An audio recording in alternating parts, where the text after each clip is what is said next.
मुळांना सांभाळा हे काय पाळणारे आहे का, या वक्तव्याबाबत काय सांगाल? नाही, मुळामध्ये शिवसेना प्रमुखांनी जे काही वक्तव्य केलं त्याच्यावर कोणीही बोलणं हे चुकीचं आहे, हे मी स्पष्टपणे सांगतो. आम्ही शिवसेना प्रमुखांच्या प्रत्येक वक्तव्याचा किंवा त्यांनी केलेले कोणतंही स्टेटमेंट असेल त्याला कधीही आम्ही क्रॉस केलेलं नाही, करणार सुद्धा नाही. ते आमच्यासाठी आदरणीय आहेत. त्यांच्याबद्दलचा आमचा असलेला अभिमान, स्वाभिमान, त्याच्याबद्दलचं कोणीही कोणतंही वक्तव्य करणं, म्हणून किरण पावसकरने जरी वक्तव्य केलं असेल तर त्याला आमचं समर्थन नाही. आणि असं वक्तव्य कधी शिवसेना प्रमुखाबद्दल स्पेशली कोणीही करू नये, असे एकनाथ शिंदे साहेबांच्या सुद्धा सूचना आहेत. दोन्ही शिवसेना एकत्र आल्या पाहिजेत, महाराष्ट्र धर्म वाढवला पाहिजे असं बच्चू कडूंचं वक्तव्य. आता बच्चू कडूचं काय मत आहे ते त्याचं मागेही त्यांनी असं वक्तव्य केलं होतं. परंतु आता ह्या वक्तव्यावर एकनाथ शिंदे साहेब काय जो काय निर्णय घ्यायचा तो घेतील, परंतु अशा कोणत्याही चर्चा सध्या तरी आमच्या कुठे नाही. ठाकरेंचं ऑपरेशन सुरुवात जे त्यांनी सांगितलं होतं फेक झाल्याचं पाहायला मिळतं, चर्चा सुद्धा होती. ऑपरेशन तुडवा काही जरी स्टेटमेंट करायचं आणि लोक का तुमच्यासाठी रस्त्यावर येणार आहे का? तुमच्या मातोश्री समोर बॅनर लावलं, फाडून तर दाखवा. महाराष्ट्रामध्ये आग लावायला चाललेत. हिंमत असेल तर मातोश्री समोरचा बॅनर फाडून दाखवा. ज्यांच्या मनगटामध्ये ताकद नाही त्यांनी असं वक्तव्य करू नये. मुळामध्ये तुमच्या जवळचा कार्यकर्ता हा आता तुमच्यापासून दूर झाला, हे तुम्हाला मान्यच करावं लागेल. आणि म्हणून अनेक खासदारांचं स्वागत त्यांच्या मतदारसंघामध्ये मतदारांनी केलेलं आहे. तुम्ही बोलले म्हणून काय लगे लोकांनी ताबडतोबीने अहो तुम्ही शिवसेना प्रमुख नाही आहेत, बाळासाहेब होते म्हणून हे बाकीच्याने वक्तव्य करणारा कोणी दुजोरा देत नाहीत आणि कोणी यांच्या वक्तव्याचा सिरियस बी घेत नाही. काही दिवस सुगंधाची भाषा फार घसरलेली आहे. आता किरण पावसकरच्या वक्तव्यावर अंबादास दानवेंनी खालच्या भाषेत टीका केलेली आहे. संजय राऊत तर बोलतच आहे. या भाषेला काय हे फ्रस्ट्रेशनच आहे ना यांचं. काय त्यांच्याकडे काही राहिलेलं नाही. हे 2-3 लोकच राहिलेले आहेत बघा. यांना बोलण्याशिवाय काय तर दुसरा उद्योग नाहीये. सकाळ झालं का काहीतरी बोलतील, काहीतरी सांगतील. एकनाथ शिंदेने 6 मुलं जन्माला घातलीत. अरे त्यांना काय माहिती, बाळातपणाच्या कळा ज्या असतात ना ते जन्म देणाऱ्यालाच कळतात. या वांज लोकांना काय कळणार आहे? म्हणून हे वांज लोक असे वक्तव्य करतात आणि त्याचं ते आम्ही एक करमणूक म्हणून त्यांच्या वक्तव्याकडे पाहतो. भास्कर जाधव आणि नार्वेकरांचा वाद समोर आला होता. आता भास्कर जाधवने एक स्टेटस ठेवला आहे, चापलूसों की जमात में सीधे खड़े आदमी पर भी पकडणे की तोहमत लग जाती है. आता भास्कर जाधव राहायला नाही पाहिजे. भास्कर जाधवचा एक स्वाभिमानी म्हणून तिची एक प्रतिमा आहे. स्पष्ट वक्तापणा हा त्याच्याबद्दलचं म्हणलं जातं. आणि त्यांनी ह्या गर्दीमध्ये उभं राहून स्वतःचा अपमान करून घेऊच नाही. काय मिळालंय? गेल्या अधिवेशनामध्ये भास्कर जाधवला, विरोधी पक्षनेता भास्कर जाधवला केला पाहिजे. आता एक तरी स्टेटमेंट त्याच्याबद्दल येते का? म्हणलंय का कोणी काही? भास्कर जाधव सारख्या सिनियर आमदाराला सुद्धा धक्का देऊन पोडियम समोर उभं राहणारे बाकीचे नेते तुम्ही पाहतायत ना. म्हणून मला वाटतं भास्कर जाधव या परिस्थितीतून स्वतःला बाहेर काढेल. संजय राऊत यांनी भास्कर जाधवांना आमंत्रण आहे की सल्ला आहे काय? भास्कर जाधव हे एक चांगले आमचे मित्र आहेत. त्यांच्याबद्दलचा थोडा आदरभाव पण आमच्या मनामध्ये आहे. ते सिनियर असल्यामुळे आणि मुळात तो शिवसैनिक आहे. पहिले ते आमचे शिवसेनेचे कार्यकर्ते राहिलेले, म्हणून त्यांना या म्हणण्यापेक्षा त्यांच्या मनात जे पटेल ते करतील. नवीन प्रश्न उपस्थित केला जातो की तुम्ही जे बंड केलं ते काँग्रेस आणि राष्ट्रवादीच्या मांडीला मांडी लावून आणि त्यांच्यासोबत केलं म्हणून केलं असं तुम्ही सांगितलं. मग त्याच राष्ट्रवादी काँग्रेस आणि काँग्रेसची मतं घेऊन निवडून आलेले खासदार आता तुम्हाला कसे चालतात? आम्हाला फक्त शिवसेनेचे जे उभाटाचे आहेत त्यांनाच आम्ही ऑफर केलेली होती की यासाठी की आताही तुम्ही जी चूक केली ती सोडून द्या. आताही बरोबर या. शिवसेनेचे मतं घेऊन राष्ट्रवादीवाले निवडून नाही आले, काँग्रेसवाले निवडून नाही आले. म्हणून उभाटाची मतं घेऊन सुद्धा ते निवडून आले होते. म्हणून त्यांचं काही ह्यांच्यावर उपकार आहे असं समजण्याचं काही कारण नाही. आणि मुळामध्ये ही युती त्या खासदारांना आवडलेली नव्हती, म्हणून ते आज आमच्या बरोबर आले. दुसरं त्यात आणखीन असं विचारलं जातं की त्यांनी जो प्रश्न उपस्थित केला की निधी मिळाला नाही. मात्र समोर असं आलंय की प्रत्येक खासदाराला, तुमच्या खासदाराला जेवढा निधी मिळाला तेवढाच त्यांना पण मिळाला. खासदाराला, आमदारांना ठराविक निधी हा नियमानुसार दिला जातो. आता प्रत्येक आमदाराला 5 कोटीचा निधी आहे. मग तो अपक्ष आमदार असला तरी त्याला 5 कोटी आहेत. समसमान ज्याला काय पहिले 5 कोटीचा निधी आहे तो आम्हा सर्वांना आहे. परंतु इतर विभागातून अनेक विकासाची कामं करायला, नगर विकास विभागातून, सामाजिक न्याय विभागातून, इतर विभागातून हे निधी आपल्याला मिळावा ही आमदारची अपेक्षा असते. त्याच्यामुळं मतदारसंघामध्ये जास्त काम होतात. मग 5 कोटीमध्ये मतदारसंघातले काम होणार आहेत का? त्यांना जेव्हा जास्त पैसे मिळतील, रस्त्याची कामं होतील, सिंचनाची कामं होतील, त्या टायमाला तिथलची जनता त्यांच्या पाठीशी उभी राहते. आणि हे याच्यासाठी धडपड करणे हे आमदारचं कामच आहे. पण या खासदारांचा फक्त 30% निधीचा वापर केलाय. जो निधी मिळालाय त्याचा वापर पण तितकाच कमी आहे. संजय दिना पाटील यांचं उदाहरण देतो. त्यांना 14 कोटी रुपये मिळालं होतं, त्यांनी फक्त 1% निधी खर्च केलाय. निधीसाठी जातोय असं कसं पटणार वक्तव्य? त्यांनी तसा का निधी 1%च का केला याच्याबद्दलचं माझ्याकडे त्यांचं स्पष्टीकरण नाही की मला त्याची माहिती नाही. परंतु आमच्यासारखे आमदार जे आहेत मतदारसंघामध्ये जास्त निधी खर्च करतात, म्हणून आम्ही वारंवार निवडून सुद्धा येतो. साहेब, संजय राऊत असं म्हणतात की शिंदेनी गोकुळ गीतेंना 2 तासात विकत घेतलं पक्षात आणलं. कुणाला? गोकुळ गीतेंना.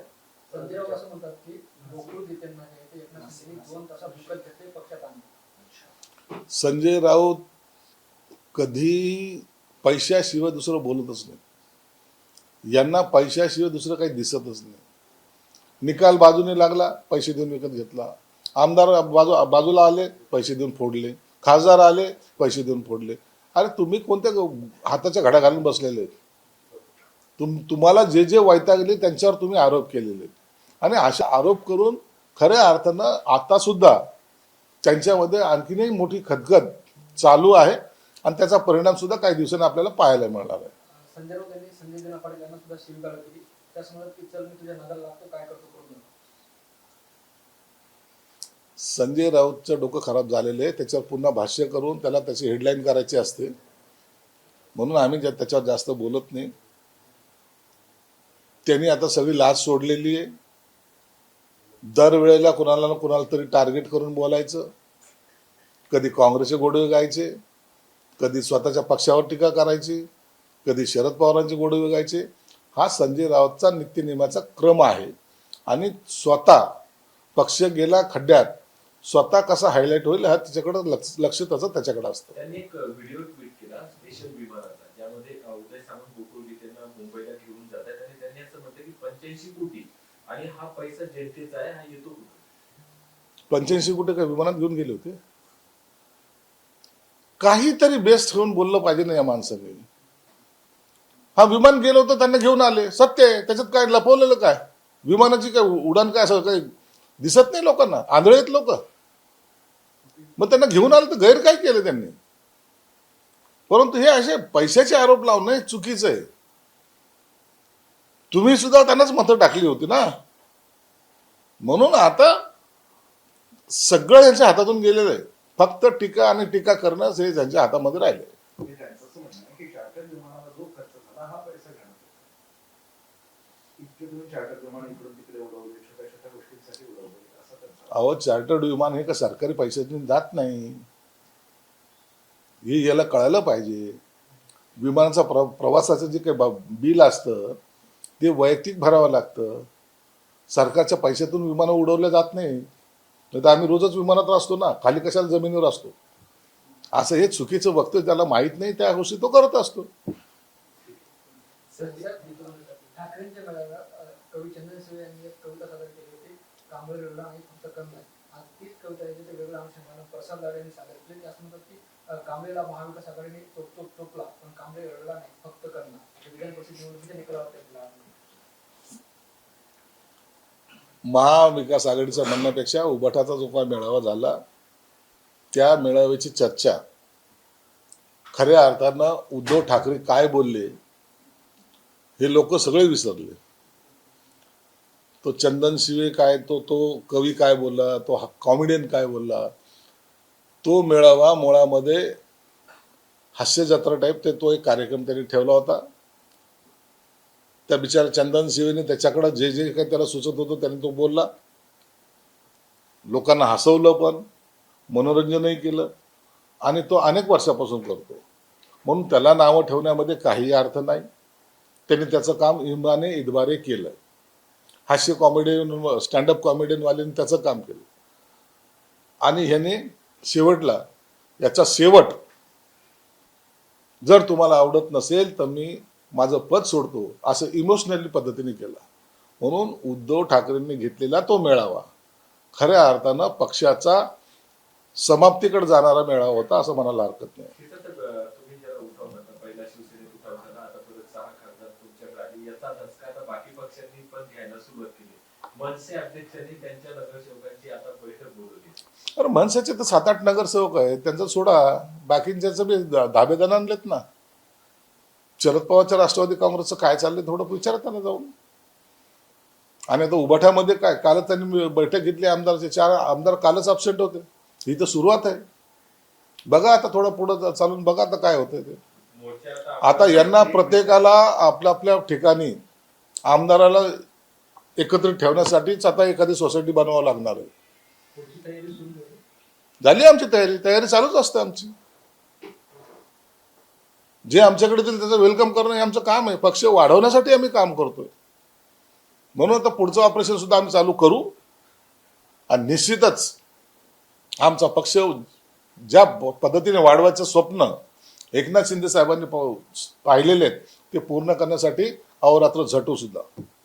हे मुंबईत तुमचं हे शिवसेना भवन बनवण्याची तयारी सुरू झाली, आणि दादर परिसरात हे शिवसेना भवन असावं असं एकनाथ शिंदे. आम्ही शिवसेना भवन नक्की बनवणार आहोत, आणि एकनाथ शिंदे साहेबांचं ते स्वप्न सुद्धा आहे. मुंबईमध्ये दादरमध्ये असावं असं त्यांचा संकल्प पण आहे. त्याच पद्धतीने मराठवाड्यामध्ये, पश्चिम महाराष्ट्रामध्ये, विदर्भामध्ये, खानदेशमध्ये या ठिकाणी सुद्धा पक्षाचे मोठाले कार्यालय असावेत, जेणेकरून शिवसैनिकाला, सर्वसामान्याला तिथं येता येईल या पद्धतीची आखणी पक्षाच्या पातळीवर सुरू आहे. ऑपरेशन टायगरच्या पार्श्वभूमीवर खासदार वाजे यांचे फॉलोअर्स वाढले तर ओमराजेचे फॉलोअर्स घटले. फॉलोअर्स वाढले, फॉलोअर्स घटले, त्याच्यावर राजकारण चालतं का? फॉलोअर्सवर चालले असतं तर असं राजकारण चालत नसतं. म्हणून किती कट झाले आणि किती वाढले यापेक्षा त्यांनी घेतलेली भूमिका ही लोकांनी पसंत केलेली. 2029 पर्यंतची गॅरंटी कोण देणार? शिंदे कधी राहतील का? पुलाकडून बरंच पाणी भरून जाईल, आम्ही त्यांच्यापेक्षा जास्त पावसाळ्यात आहे असं संजय राऊतांचं म्हणणं आहे. संजय राऊतचा शिवसेनेमध्ये जन्म एकनाथ शिंदे साहेबाच्या नंतर झालेला आहे, म्हणून पावसाळे उन्हाळे आम्ही जास्त पाहिलेले आहेत. मी सुद्धा त्यांच्यापेक्षा जास्त पावसाळे उन्हाळे पाहिले. म्हणून संजय राऊतने आता वायफळ बंद करावी. कोणतं तरी आता चांगला सीझन आहे, हिल स्टेशन ठिकाणी जावा, नसता पागलखान्यामध्ये जावं. त्यांचं म्हणणं आहे 6 खासदारावर अपात्रतेची तलवार कायम आहे, काम करत राहा. तुम्हाला दुसरा उद्योग काय आहे त्यांना? त्या उद्योगाशिवाय दुसरं काही नाही. आता सुप्रीम कोर्टात जातील, काय इलेक्शन कमिशनरकडे जातील, एवढाच उद्योग त्यांच्याकडे राहिलेला आहे. लोकांना दाखवलं पाहिजे ना काहीतरी करतोय म्हणून. नाही तर काहीच नाही केलं, हातावर हात धरून बसले तर ते वर्षी त्यांनीच पाठवलं. आणि ते खरं पण असं मानू नका तुम्ही, परंतु त्यांचा छुपा पाठिंबा असतोच अशा गोष्टीला. बरं, आता गीतेंना तुम्ही सगळं केलं, लाड केले, सगळं केलं, दराडीवर अन्याय नाही केला तो? दराड्यावर अन्याय होणार नाही. शिंदे साहेब हे कधी कोणत्याही कार्यकर्त्याला हवे वाऱ्यावर सोडत नाही. ते शिंदे साहेबांचा स्वभाव पण नाही. ओके ओके चल.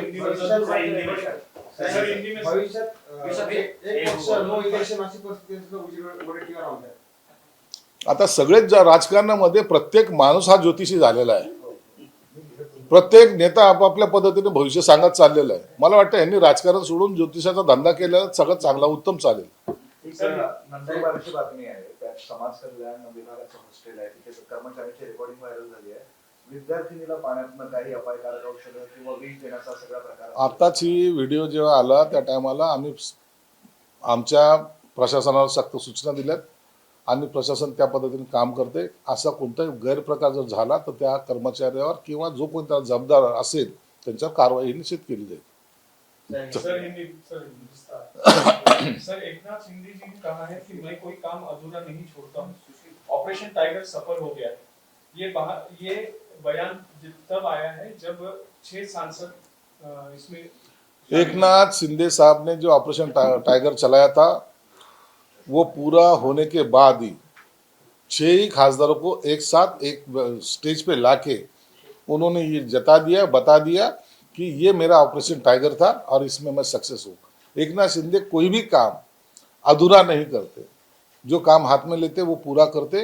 ये उनकी जो इतिहास है वो उन्होंने फिर से यहाँ दोहराया है।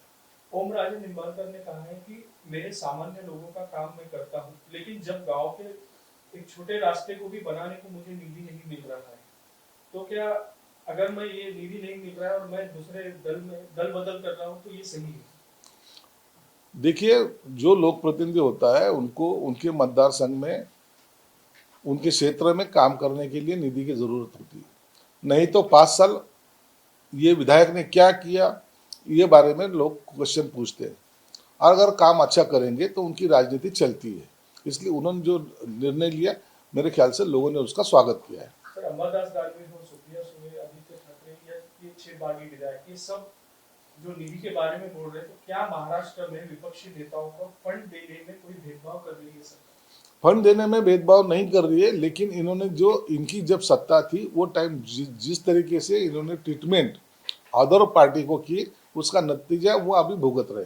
शिवसेना के विधायक मुरजी पटेल ने दावा किया है कि 6 सांसदों के ऑपरेशन टाइगर के बाद अब जल्दी एक नया ऑपरेशन शुरू होने वाला है। हमारे पास कभी भी ओटी रूम खाली नहीं रहता, हमारा ऑपरेशन चालू रहता है, लगातार चालू रहता है। और अभी नया पेशेंट जब आएगा तो उसका भी ऑपरेशन अच्छे तरह से करेंगे हम। बीजेपी के नेता विधायक नागपुर के आशीष देशमुख ने कहा है कि इतने नेताओं को तोड़ने के कारण जो है महाराष्ट्र का राजनीति का संतुलन बिगड़ सकता है।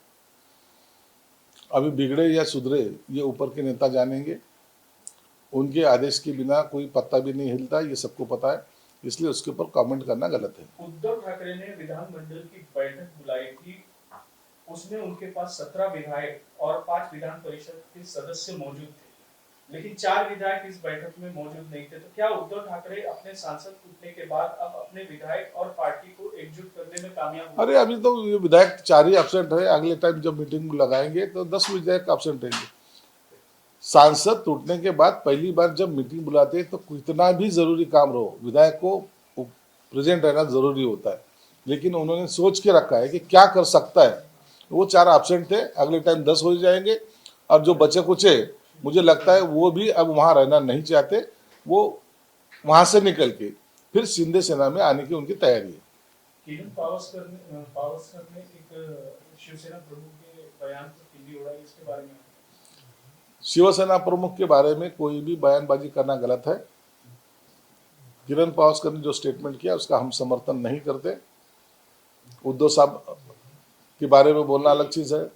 बाला साहब ठाकरे ये हमारे लिए आदरणीय है, उनकी वजह से हम राजनीति में आए हैं, उनकी वजह से आज हम ये पोस्ट पे है, इसीलिए हम बाला साहब का अनादर कोई भी करे तो उसको सपोर्ट नहीं करेंगे।